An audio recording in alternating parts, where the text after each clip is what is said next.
إنا فتحنا لك فتحا مبينا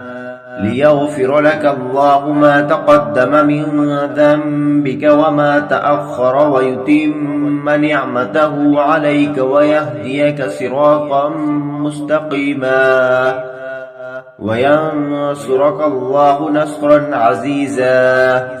هو الذي أنزل السكينة في قلوب المؤمنين ليزدادوا إيمانا مع إيمانهم ولله جنود السماوات والأرض وكان الله عليما حكيما ليدخل المؤمنين والمؤمنات جنات تجري من تحتها الأنهار خالدين فيها ويكفر عنهم سيئاتهم وكان ذلك عند الله فوزا عظيما